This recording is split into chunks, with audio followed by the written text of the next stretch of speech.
ಇವತ್ತು ತಮ್ಗೆ ನಾನು ಇನ್ನೊಂದು ರಿಕ್ವೆಸ್ಟ್ ಏನಂದರೆ, ನನಗೆ ಚೀಫ್ ಮಿನಿಸ್ಟರ್ ಕೂಡ ಬರೋರಿದ್ದಾರೆ. ನಾನು 3ನೇ ತಾರೀಕು ಬರ್ತೀನಿ ಅಂತ ಹೇಳಿದ್ದಾರೆ. ನಾನು ಒಬ್ಬ ಚೀಫ್ ಮಿನಿಸ್ಟರ್ ನಮ್ಮ ಹತ್ರ ಬಂದು ಚರ್ಚೆ ಮಾಡ್ತೀನಿ ಅಂತ ಹೇಳಿದಾಗ, ರಾಜ್ಯದ ಹಿತಕ್ಕೆ ಚರ್ಚೆ ಮಾಡಿದಾಗ, ಹಿಂದೆ ಕೂಡ ನಾನು ಮುಖ್ಯಮಂತ್ರಿಗಳು ಭೇಟಿ ಮಾಡ್ತೀನಿ ಅಂತೇಳಿ ನಾನು ರಿಕ್ವೆಸ್ಟ್ ಮಾಡಿದ್ದೆ ಸ್ಟಾಲಿನ್ ಅವರು ಇದ್ದಂಥ ಸಂದರ್ಭದಲ್ಲಿ. ಅವರು ಅದಕ್ಕೆ ಅನುಮತಿ ಕೊಟ್ಟಿರಲಿಲ್ಲ. ಮಧ್ಯೆ ಅವರ ಎಲೆಕ್ಷನ್ಸ್ ಬಂತು. ಸೊ ಆ ಎಲೆಕ್ಷನ್ ಬ್ಯುಸಿಲಿ ಅವರು ಇದ್ದರು. ಸರ್ಕಾರ ಕೂಡ ಬದಲಾವಣೆ ಆಗಿದ್ದಾರೆ. ಈಗ ಹೊಸ ಚೀಫ್ ಮಿನಿಸ್ಟ್ರು ವಿಜಯ್ ರವರು ಅವರು ಬರ್ತೀನಿ ಅಂತೇಳಿ ಅವರ ಟೀಮ್ ಆಫ್ ಲಿಸ್ಟೇ ಕಳಿಸ್ಕೊಟ್ಟಿದ್ದಾರೆ. 5-6 ಜನ ಮಿನಿಸ್ಟರ್ಸು ಬರ್ತೀವಿ ಅಂತೇಳಿ ಅವರು ಕೂಡ ಹೇಳಿದ್ದಾರೆ.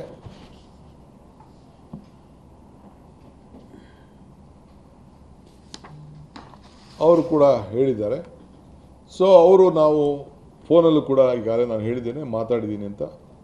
ಸೊ ನಾನು ಈ ವಾತಾವರಣದಲ್ಲಿ ಅವ್ರನ್ನ ಕರೆಸಿ ಬೇರೆ ಯಾರೋ ಕೂಗೋದು ಮಾಡೋದು, ಪ್ರತಿಭಟನೆ ವ್ಯಕ್ತಪಡಿಸೋದು, ಈ ಟೈಮಲ್ಲಿ ನನಗೆ ಯಾಕೋ ಸಮಾಧಾನ ಕಾಣ್ತಾ ಇಲ್ಲ. ನಮ್ಮವ್ರು ನಡ್ಕೊಳ್ತಾ ಇರೋಂಥ ರೀತಿ ದಯವಿಟ್ಟು ತಾಳ್ಮೆಯಿಂದ ಇರಬೇಕು.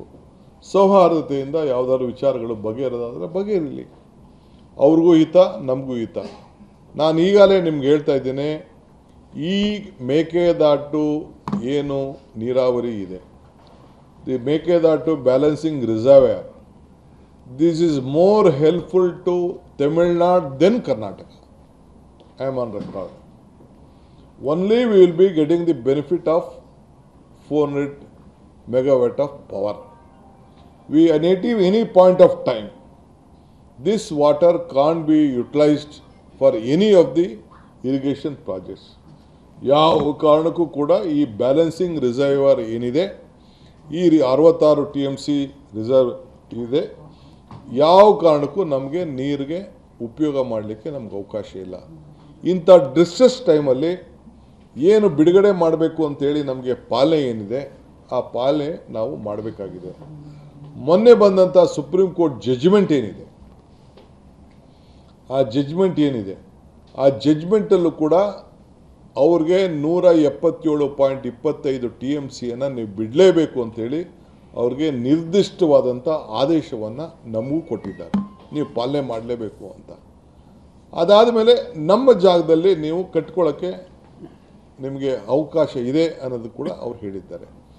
ಇದನ್ನು ಈಗಾಗಲೇ ಪಾರ್ಲಿಮೆಂಟಲ್ಲೂ ಕೂಡ ಕೆಲವು ಸಂಸತ್ ಸದಸ್ಯರುಗಳು ಪ್ರಶ್ನೆ ಹಾಕಿದಾಗ ಅದನ್ನೇ ಕೇಂದ್ರ ಸರ್ಕಾರ ಕೂಡ ಅವರು ವ್ಯಕ್ತಪಡಿಸಿದ್ದಾರೆ. ಈ ಮಧ್ಯದಲ್ಲಿ ಅವರು ರೆಸಲ್ಯೂಷನ್ ಕೂಡ ಅವ್ರು ಮಾಡಿದ್ದಾರೆ. ಅದು ಅವ್ರ ರಾಜಕಾರಣ. ಅವ್ರು ಕ್ವಶನ್ ಮಾಡೋಕ್ಕೆ ನಾನು ಹೋಗ್ತಾ ತಯಾರಿಲ್ಲ. ನಮ್ಮ ಡ್ಯೂಟಿನೂ ಅಲ್ಲ.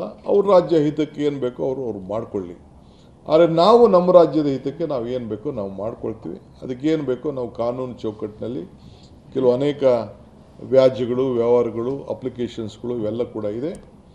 ತಮಿಳುನಾಡು ವಿಚಾರದಲ್ಲಿ, ಮೇಕೆದಾಟು ವಿಚಾರದಲ್ಲಿ ನಾವಾಗಲೇ ಅವ್ರಿಗೆ ಅಪ್ಲಿಕೇಶನ್ಗೆ ಮನ್ನಣೆ ಮಾಡಿದ್ದೀವಿ. ಕೆಲವು ಕ್ಲಾರಿಫಿಕೇಷನ್ ಕೇಳಿದ್ದಾರೆ. ನಿನ್ನೆ ಕೂಡ ಕೆಲವು ತಿರಸ್ಕಾರ ಆಗಿದೆ ಅಂತ ಹೇಳಿದೆ. ತಿರಸ್ಕಾರ ಅಲ್ಲ, ಅದು ಕ್ಲಾರಿಫೈ ಮಾಡಬೇಕು ಅಂತ ಹೇಳಿದ್ದಾರೆ. ಅದನ್ನು ನಾವು ಏನು ಬೇಕೋ ಅಬ್ಸರ್ವೇಷನ್ ಕೆಲವರೆಲ್ಲ ಅದರಲ್ಲಿ ಮೆನ್ಷನ್ ಮಾಡಿದ್ದಾರೆ. ಅಬ್ಸರ್ವೇಷನ್ ಕೂಡ ನಾವೆಲ್ಲ ಅದನ್ನು ಗಮನಿಸಿ ನಾವು ಅದಕ್ಕೆ ಕಳಿಸ್ಕೊಟ್ಟು ನಾವು ಈಗಾಗಲೇ ಸಿದ್ಧತೆ ಏನು ಮಾಡ್ಕೊಳ್ಬೇಕು ಕಾನೂನು ಚೌಕಟ್ಟಲ್ಲಿ ನಾವು ಮಾಡ್ತಾಯಿದ್ದೇವೆ. ಸೊ ನಾನು ನಮ್ಮ ತಮಿಳ್ನಾಡು ಚೀಫ್ ಮಿನಿಸ್ಟರ್ಗೆ ಒಂದು ರಿಕ್ವೆಸ್ಟ್ ಮಾಡ್ತಾಯಿದ್ದೀನಿ, ಸ್ವಲ್ಪ ಡೆಫರ್ ಮಾಡೋಣ ನಮ್ಮ ರಿಕ್ವೆಸ್ಟ್ನ, ಇದನ್ನು ತಮ್ಮ ವಿಸಿಟ್ನ. ಸ್ವಲ್ಪ ಇಲ್ಲಿ ನಿಮ್ಮ ನೀರಿನ ಸೌಹಾರ್ದತೆ ಸ್ವಲ್ಪ ವರ್ಣ ಕೂಡ ನಮ್ಮ ಕಡೆ ಸ್ವಲ್ಪ ತೋರಿಸ್ತಾ ಇದ್ದಾನೆ, ನಮ್ಮ ಕಡೆ ವಿಶ್ವಾಸ ವ್ಯಕ್ತಪಡಿಸ್ತಾ ಇದ್ದಾರೆ. ನೀರು ಕೂಡ ಒಳ್ಳೆಯವರು ಬರ್ತಾ ಇದೆ. ಒಳ್ಳೆಯ ವಾತಾವರಣದಲ್ಲಿ ಒಂದು ಮೀಟಿಂಗ್ ಮಾಡೋಣ ಅಂಥೇಳಿ ನಾನು ರಿಕ್ವೆಸ್ಟ್ ಮಾಡ್ಕೊಳ್ಳಿಕ್ಕೆ ಈಗಲೇ ನನ್ನ ಕೊಲೀಗ್ಸ್ ಹತ್ರ ಎಲ್ಲ ನಾನು ಮಾತಾಡ್ತೀನಿ. ಸೊ ಇನ್ನೊಂದು ಡೇಟ್ನ ಫಿಕ್ಸ್ ಮಾಡಿಕೊಂಡು 3ನೇ ತಾರೀಕು ಬೇಡ ಈ ವಾತಾವರಣದಲ್ಲಿ ಅಂಥೇಳಿ. ಏಕೆಂದರೆ ಯಾರು ಹೊರಗಡೆ ಒಬ್ಬ ಅತಿಥಿ ಬರಬೇಕಾದ್ರೆ ನಾವು ಭಾಳ ಸೌಹಾರ್ದತೆಯಿಂದ ನಾವು ಎಲ್ಲ ರಾಜ್ಯದ ಜನತೆ ಬೆಂಗಳೂರನ್ನು ಆಕರ್ಷಣೆ ಮಾಡ್ತಾಯಿದೆ. ನಾವು ಯಾರ ಮನಸ್ಸಿಗೂ ನೋಯಿಸಬಾರ್ದು. ನಾವು ಶಾಂತಿ ಪ್ರಿಯರು. ಈ ರಾಜ್ಯದಲ್ಲಿ ಶಾಂತಿನ ನಾವು ಕಾಪಾಡಬೇಕು. ಅವರು ನಮ್ಮಲ್ಲಿ ಕೆಲಸ ಮಾಡ್ತಾರೆ, ನಮ್ಮವ್ರು ಬೇರೆ ಕಡೆ ಕೆಲಸ ಮಾಡ್ತಾರೆ, ಯಾರಿಗೂ ತೊಂದರೆ ಆಗಬಾರ್ದು.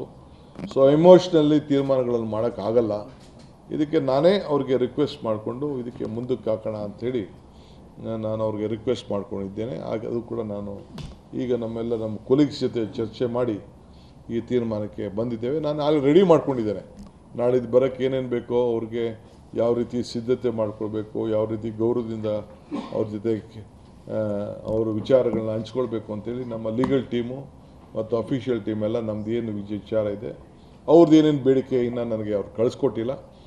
ಕಳಿಸ್ಕೊಂಡಾಗ ಅದರ ಬಗ್ಗೆ ನಾವು ಲೀಗಲಾಗಿ ಏನೆಲ್ಲ ನಮ್ಮ ರಾಜ್ಯದ ಹಿತ ಅವ್ರ ರಾಜ್ಯದ ಹಿತ ಕಾಪಾಡಬೇಕು ಅನ್ನೋದು. ಏಕೆಂದರೆ ನಮಗೇನು ಅವ್ರಿಗೆ ಒಳ್ಳೇದಾಗಲಿ ಅನ್ನೋದು ನಮ್ಗೆ ಆಸೆ ಇದೆ.